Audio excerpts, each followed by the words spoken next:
Today we are going to learn 10th class first poem, Teenager Prayers. Teenager.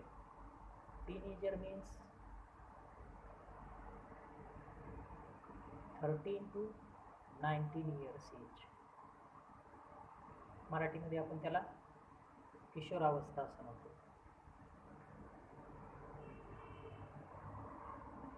Poet J. Morse, American poet, composed by this poem, and in this poem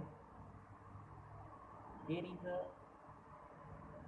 pray to the God by the teenagers. Poet try to mention here what about the teenagers world, what is the thoughts of teenagers. These all things mentioned in this poem by the poet. The teenager prayers. Prayers means one medium to connect God. Each and every human do prayer. Different types of the reasons to pray the God. Grown-ups do the prayer to the God. Any type of the solve the problems, place from the God. But teenagers are very innocent because nothing else, any type of the greediness in mind of teenagers. They are very innocent, and in the poem Teenagers Prayers, teenager group pray to the God, and what request to the God we will see in this poem. Let's go. We start poem. Each day brings a new beginnings. Each and every day of the life, any person have a new beginnings. Each day given a opportunity to the human and given a happiness. But we want to take a decision. Decision I must make. If day one day end and another day come in your life, but if you not take any type of the decision, there is no any type of the use in your life of that day. When new day come in your life, that time you want to take decision. म्हणजे मराठीत सांगायचं झालं तर प्रत्येक दिवस हा माणसाला कुठल्या ना कुठल्या प्रकारची तर संधी घेऊन येत असतो. पण आपण जर त्या संधीचा वापर करून जर घेत नसाल तर उपयोग नाही. म्हणजेच आपल्याला काय करायचं असतं, निर्णय घ्यायचे असतात. समजा आपला कालचा दिवस खूप वाईट गेला, तर तो जे काही घडून गेलंय ते पास्ट आहे, विसरून जायला हवंय. आणि येणारा जो नवीन दिवस आहे तर त्या दिवसाचं स्वागत करून त्या दिवसात काहीतरी चांगलं किंवा नवीन करण्याचा निर्णय घेणं गरजेचं आहे. जर तुम्हाला झालेल्या दुःखाला तुम्ही चिटकून जर बसलात आणि ते कितीही दिवस तसंच तुम्ही मनामध्ये ठेवलात, तर आयुष्यात कितीही दिवस आले आणि गेले तरी बी न्यू बिगिनिंग्स तुमच्या आयुष्यात कधीच होणार नाही. कारण जे घडलं ते पास्ट आहे. आणि कसं आहे, आयुष्यात पास्ट हा कधी सांभाळून ठेवायचा नसतो. म्हणून निर्णय घ्यायचे असतात. येणाऱ्या काळात येणारा दिवस आयुष्यात येणारच असतो, फक्त प्रश्न आहे की आपण डिसिजन घेतो का नाही. म्हणून पोएट काय म्हणतात, प्रेयर आहे इथं. या प्रेयर मध्ये काय म्हणणं आहे की प्रत्येक दिवस हा येणारा दिवस माझ्या आयुष्यात उत्साह किंवा नवीन नवीन काहीतरी संधी आनंद घेऊन येणारा असावा. पण त्यासाठी मी काय करावं, निर्णय जे आहे ते निर्णय, महत्वाचे निर्णय घेणं हे माझ्यावर अवलंबून आहे, किंवा मी ते निर्णय घेतले पाहिजेत. आणि निर्णयच नाही घेतला तर आयुष्यात काहीच होत नाही. दे रे हरी पलंगावर हरी कधीच देत नसतो.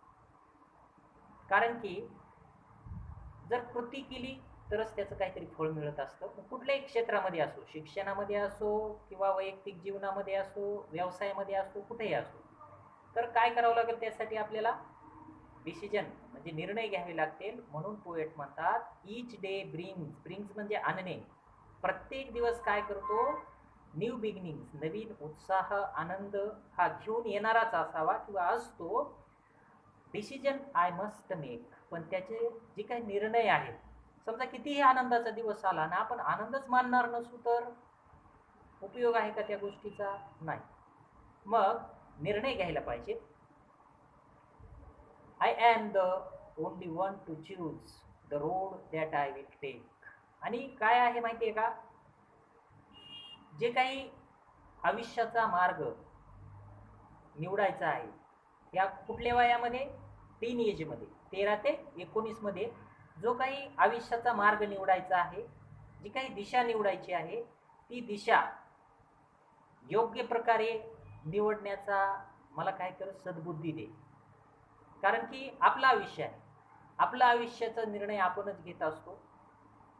इतर कुणी येऊन आपल्या आयुष्याचा निर्णय घेऊन आपल्याला कुठल्या तरी योग्य मार्गावर पाठवतील, या गोष्टीमध्ये जर राहाल तर आयुष्य कधी निघून जाईल हे कळणार सध्या नाही. म्हणून I am the only one to choose, मीच आहे. कारण की सांगायचा अर्थ काय आहे की मीच माझ्या आयुष्याचा योग्य असा रस्ता निवडावा लागेल. The road that I will may take, जो काही रस्ता आहे फक्त सद्बुद्धी द्यावी. कुणा ईश्वराकडे प्रार्थना काय करते हे टीनेजर, की बाबा आयुष्यामध्ये जे काही रस्ता निवडणार आहे, आयुष्याचा जो काही माझा रस्ता असेल तो योग्य असावा, तो योग्य प्रकारे निवडण्याची सद्बुद्धी ईश्वरा तू काय कर मला दे. अशा प्रकारची प्रेयर, प्रार्थना या ठिकाणी केली जात आहे. I can choose to take the road of life, मी काय करणार आहे माहिती आहे का, माझे जे जीवनाचा रस्ता आहे तो निश्चित करणार आहे. रस्ता म्हणा किंवा आयुष्याचं गोल, ध्येय म्हणा, जे काही निश्चित करणार आहे ते कसं असावं की that leads to great success, जे की काय काय करणारं असावं, यशस्वीपणे आयुष्य जगायला देणारं असावं. आणि यशाकडे, यशाच्या शिखराकडे मला ते घेऊन जाणारं असावं. द लीड्स, लीड्स म्हणजे आगेकूच करणे किंवा पुढे घेऊन जाणे.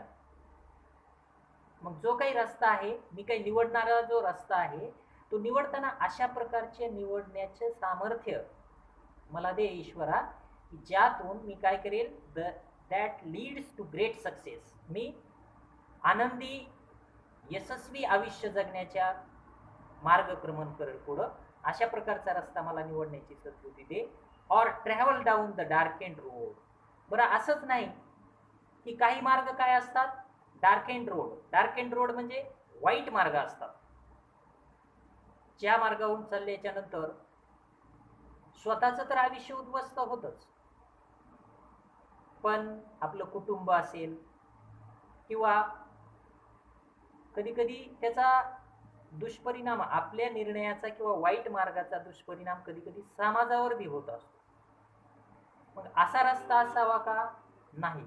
वाईट मार्गाला जाणारा किंवा नेणारा रस्ता आहे तो रस्ता माझ्याकडून निवडला जाऊ नये, अशा प्रकारची प्रार्थना हा टीनएजर पोयम मधून केली जात आहे. That leads to great distress. आणि जर असा रस्ता जर निवडला, किशोर वयामध्ये माणसाला कळत नाही, कारण की पाहिजे तेवढं परिपक्व निर्णय घ्यायला माणूस नसतो, पण किशोर वयात खूप काही मोठे निर्णय घ्यायचे नसतात. निर्णय कुठले असतात, शिक्षणाबाबतचे, एखाद्या मित्र मैत्रिणीशी आपण बोलताना किंवा काही वागताना कसं बोलायचं काय नाही, हे छोटे छोटे निर्णय असतात. किंवा वडीलधाऱ्यांशी कसं वागायचं, किंवा कुठला विषय आपल्याला जमत नसेल तर त्याचा अभ्यास कसा करायचा, हे छोटे निर्णय असतात. अशा प्रकारचे निर्णय घेत असताना योग्य जर घेतला तर तो जो काही अडचण आहे तो नष्ट होते आणि तुम्ही पुढं व्यवस्थित मार्गक्रमण करू शकता. पण काही मार्ग असे असतात की जी काय करतात आपल्याला पूर्णतः मानसिक दुःख देत असतात. कारण की निवडलेला मार्ग आपणच असतो. कारण की पेरावी तशी उगवते. जर आपण शेतामध्ये गहू पेरले तर त्या ठिकाणी गव्हाच्या ठिकाणी सोयाबीन उगवणार नाही. किंवा जर बाबळीचं झाड लावलं तुम्ही तर त्या ठिकाणी आंब्याचं झाड उगवणार नसतं. म्हणून जो काही रस्ता निवडायचा आहे तो तुम्हाला निवडायचा. मग तुम्हाला ते कळालं पाहिजे की हा रस्ता यशस्वी मार्गक्रमण करण्यास उपयोगी होईल किंवा हा रस्ता दुःख देईल. आणि दुःख देणारा जो रस्ता असतो त्या रस्त्याला चुकूनही माझा पाऊल पडू नये किंवा ईश्वरा माझा पाऊल पडू देऊ नकोस, अशा प्रकारची मला सद्बुद्धी दे. आणि मी वाईट मार्गाने जाणार नाही यासाठी तू काय कर, माझी प्रार्थना स्वीकार कर आणि माझ्या सोबत राहा. मला तशा प्रकारची सद्बुद्धी दे की मी वाईट मार्गाला जाणार नाही. Please open up my eyes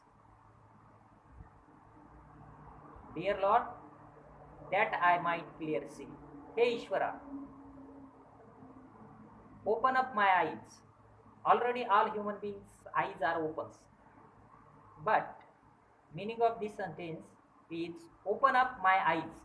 माझे डोळे उघड. डोळे उघड म्हणजे काय कर की मला योग्य मार्ग दाखव.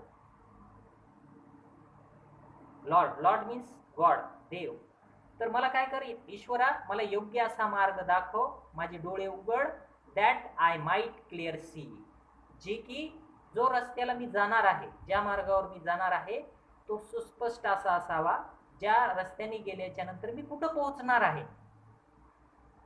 हा रस्ता निवडत असतानाच मला माहिती पाहिजे की या रस्त्याने गेल्याच्या नंतर मी यशाकडे जाणार आहे की अपयशाकडे जाणार आहे.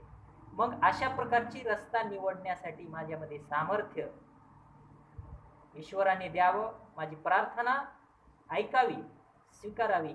यासाठी काय कर ईश्वरा की तू मला मदत कर, माझी प्रार्थना ऐकून घे. Help me stand for what is right. आणि समाजामध्ये भरपूर काही गोष्टी चांगल्या असतात आणि भरपूर गोष्टी वाईट पण असतात. कधी कधी माणसाला समजत नाही की कोणती गोष्ट योग्य आहे किंवा चांगली आहे आणि कुठली गोष्ट वाईट आहे.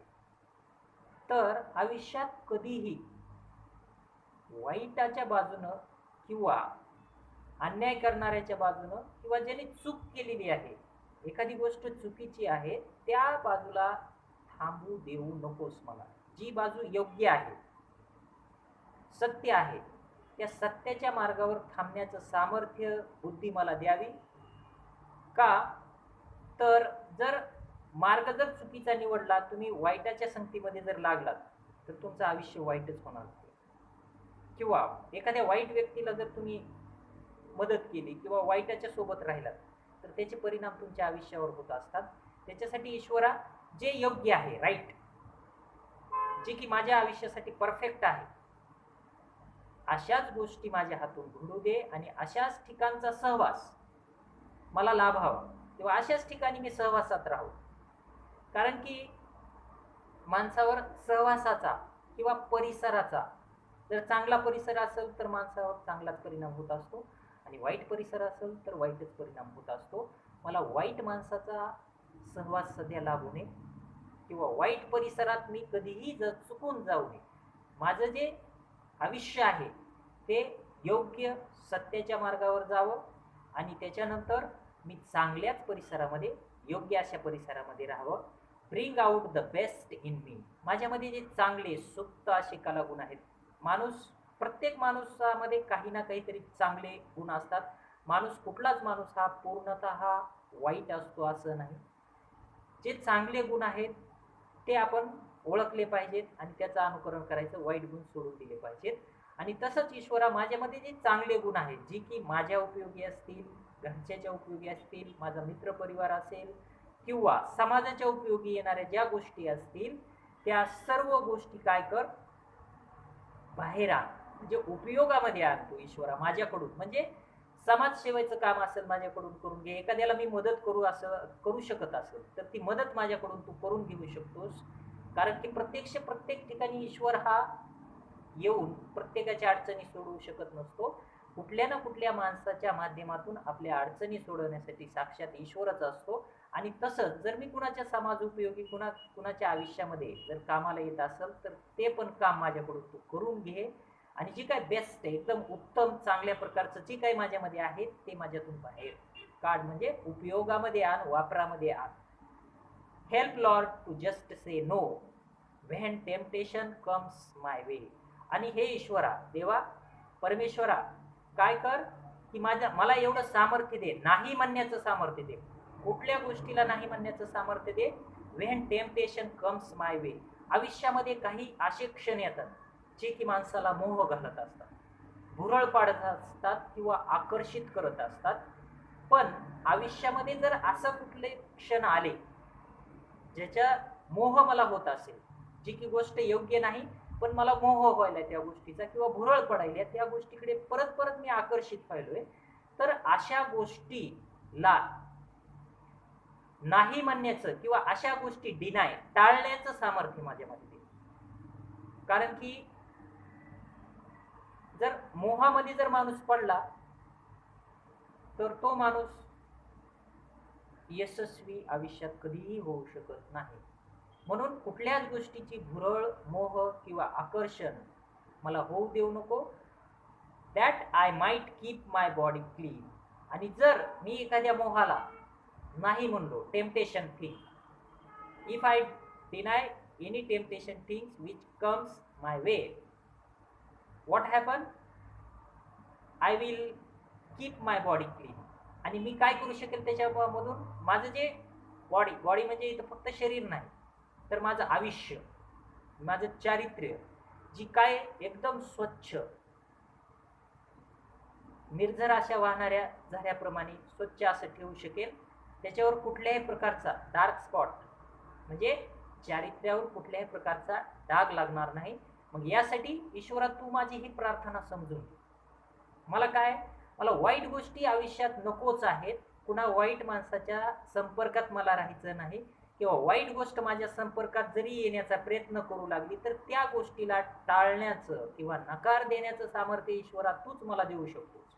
आणि म्हणूनच मी तुला प्रार्थना करत आहे की अशा ज्या काही गोष्टी आहेत, कारण की चकाकतं ते सर्व सोनंच नसतं, म्हणून चकाकणाऱ्या गोष्टी असतील, जे की आयुष्याला उद्ध्वस्त करणाऱ्या गोष्टी असतील, अशा गोष्टीचा किंवा एखाद्या गोष्टीचा मोह झाला आणि त्या मोहापासून इतर कुणाचं जर नुकसान होणार असेल, कुणाला दुःख पोहोचणार असेल, तर अशा गोष्टीला खंबीरपणे नकार देण्याचं, नाही म्हणण्याचं सामर्थ्य ईश्वरा तू मला दे.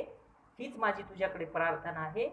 That I might keep my body clean. आणि असं जर सामर्थ्य तू मला दिलंस ईश्वरा, तर त्यावेळेस काय होईल की माझं आयुष्य हे एकदम निर्मळ असं असेल, सुंदर असं आयुष्य आणि आनंदी असं आयुष्य असेल. आणि त्याबरोबरच and fit for life each day.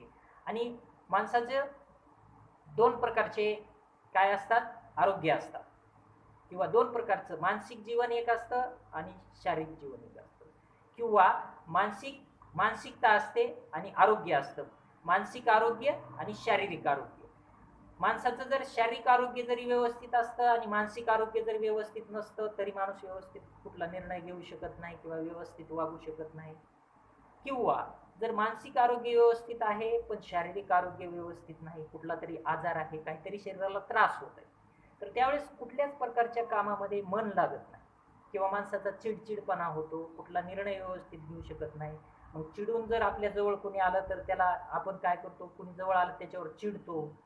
मग अशा गोष्टी होऊ नयेत म्हणून जे काही माझं fit for life is day, आयुष्य हे प्रत्येक दिवशी माझं तंदुरुस्त राहू दे.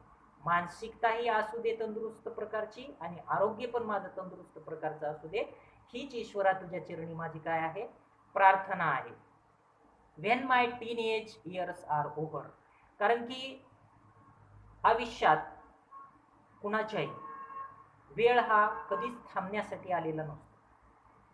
कारण घड्याळीच्या काट्यावर एक एक मिनिट बसून येतो आणि निघून जातो.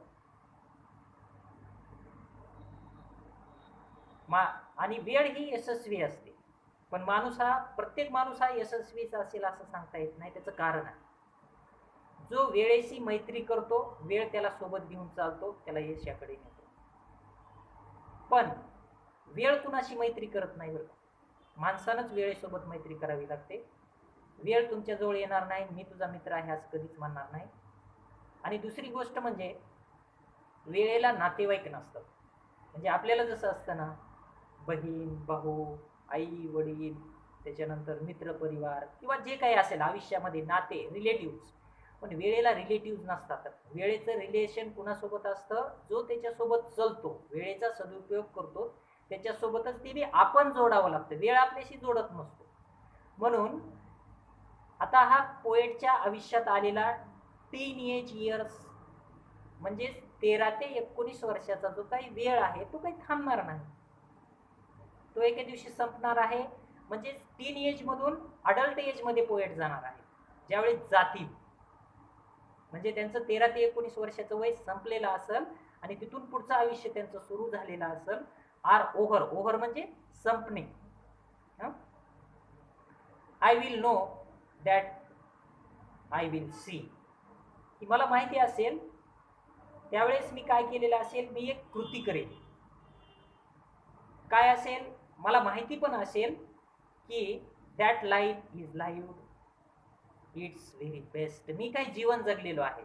दॅट लाईफ म्हणजे teen life, period of 13 to 19 years means teenage. मग जी काही मी काही जगलेलो आहे ते जगून झालेलं आहे माझं. ज्यावेळेस मी त्या वेळेचा विचार करेल त्यावेळेस मला काय वाटेल किंवा माझ्या मनामध्ये असा विचार येईल, मी जी काही जीवन जगलेलो आहे 13 ते 19 वर्षामधलं, ते अतिशय सुंदर, आनंदी, योग्य प्रकारे कुणाला त्रास न देता, कुणाचं मन न दुखवता मी जगलेलो आहे, अशा प्रकारचं मला वाटलं पाहिजे किंवा वाटेल. कशाबद्दल वाटेल? कारण की या प्रार्थनेच्या माध्यमातून मी तुला विनवणी करत आहे की माझ्याकडून किशोर वयामध्ये कुठलीच प्रकारची चूक होऊ देऊ नको. आणि त्याचबरोबरच मला काय अतिशय उत्तम जीवन जगायचं आहे इथून पुढं पण, with you walking next to me. आणि इथून पुढे येणारं आयुष्य पण मला उत्तम जगायचं आहे. वाईट माणसाचा सहवास नको आहे मला. माझ्याकडून कुणाचं मन दुखावलं जाऊ नये, कुणाला दुःख होऊ नये. त्यासाठी देवा तू वॉकिंग नेक्स्ट टू मी, येणाऱ्या पुढच्या काळामध्ये ईश्वरा तू माझ्या सोबत असावं. कारण की कुणीतरी सोबत असल्याच्या नंतर एखादी अशक्य गोष्ट किंवा न होणारी सध्या गोष्ट करण्याची हिंमत माणसामध्ये येत असते. फक्त लढ म्हणणारा माणूस सोबत पाहिजे. आणि ईश्वरा तूच असा मार्ग दाखवणार आहेस आयुष्यामध्ये. मला जे काही पुढचं जीवन जगायचं आहे त्या जीवनामध्ये तुझी सोबत मला हवी आहे. आणि मी तुला एक विनंती करतो, याचना करतो की येणाऱ्या पुढील काळामध्ये ईश्वरा तू काय कर, माझ्या सोबत राहा. कारण की मला जे आयुष्य जगायचं आहे ते माझ्याच उपयोगाचं जगायचं आहे, पण समाजाच्याही उपयोगाला कामाला येईल आणि माझ्या आयुष्याचा इतरांसाठी फायदा होईल असं काहीतरी आयुष्यात करायचं आहे. त्यासाठी तुझं मार्गदर्शन मला आवश्यक आहे. आणि म्हणूनच म्हणतो की with you walking next to me, मला इथून पुढचं आयुष्य त्या ईश्वरा तुझ्याच सोबत जगायचं आहे.